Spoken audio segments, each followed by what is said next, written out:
Hi, my name is Marcus. I'm part of the Denver Homeless Out Loud team. I also help run the Catholic Worker House, where Sarah, who's on our team, and Ben, who's on our team, both live, and Kristen, who helps to edit, lives there. I'm not a policy person, because oftentimes policy happens without regard to the most vulnerable people in our community. So this report, this whole project was about, for me, was about being a voice for the voiceless. Not the voice, a voice.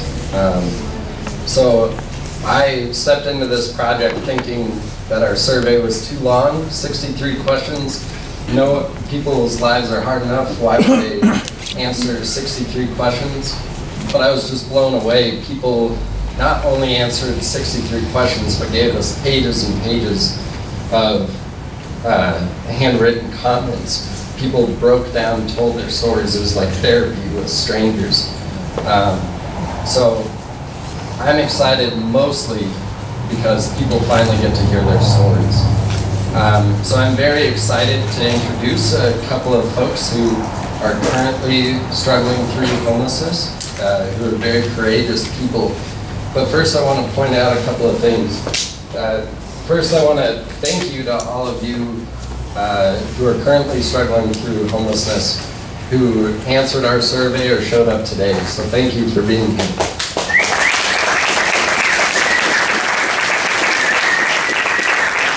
Secondly, I'd like to point out the pocket report. I think we still have some few copies left.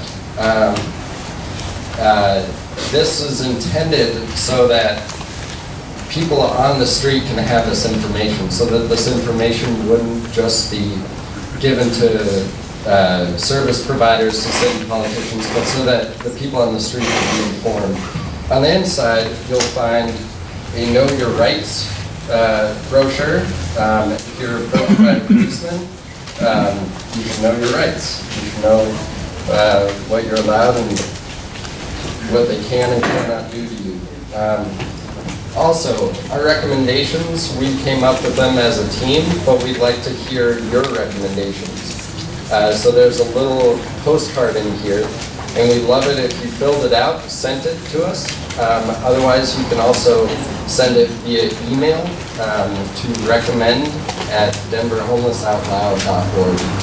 All that information will be in the pocket report, and I hope you all have a chance to read it.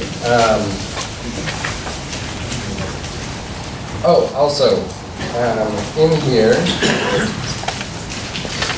is an advertisement. We're having a town hall meeting where we'd like to hear y'all's recommendations. It's Saturday, April 13th at noon at the Skyline Park, which is on the 16th Street Mall in Lawrence. We'll be hosting a town hall meeting, and we'd love to hear your voice. So please come to that. Now I'd like to introduce to you a friend of mine named Fillmore. She's lived in Denver since the 90s. After her husband passed, she's had hit hard times and struggled through homelessness, been in and out of the car, sleeping in and out of the car. Her life's been rough, but she still has the courage to speak up on behalf of others and on behalf of justice. So I'd like to introduce Fillmore.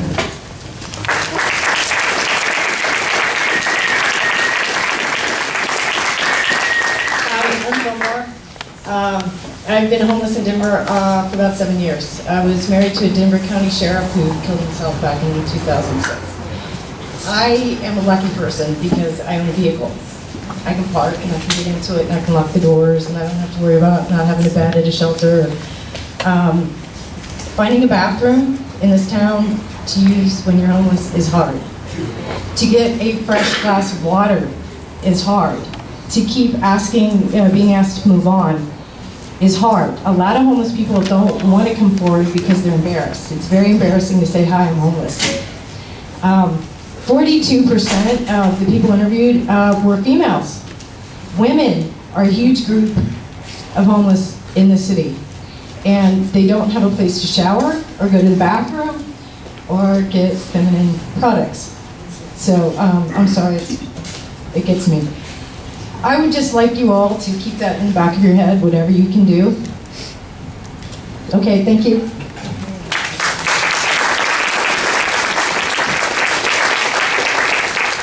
Thank you, Fillmore. I have one more speaker to introduce right now. His name is Michael. I don't know much about him. I know he's struggling through homelessness and seems like a real sweet guy.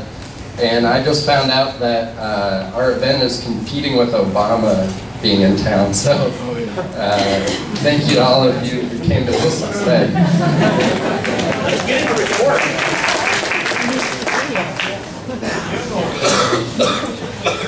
Good morning, ladies and gentlemen. Yes, my name is Michael. I'm homeless and out in the streets here in Denver for about 2 years. The overall majority of that time being outside because I can't stand the shelters. And as far as ban is concerned, I think this is the most cynical piece of legislation that I have ever encountered. And of course, we are all affected by that. We're constantly on the run from the police. And there are some strange observations I have made, for example, that the police seems to go after us in the last week of the month. So there has to be a quota or something. Yeah. And there is also some of the police officers that seem to get some sort of enjoyment chasing us away. So finding a place to sleep where you don't have to sleep with one eye open always has been a challenge since the ban is in effect. So hopefully we get that thing repealed and or at least a little bit modified. Thank you.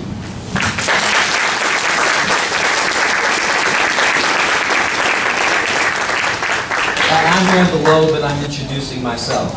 I want to talk about what it means to be in trauma, to hate yourself, to feel shame, to feel as if nothing matters anymore, to wish to be dead. I've tried out all of those things in the past decade. I don't like being there. I'm on that edge right this second. I tell my friends that, they look at me blankly, oh, that's too bad. Somebody will tell me a story. If we wanted to in this crazy society, we could make sure that every person was safe and felt that they were at home no matter what.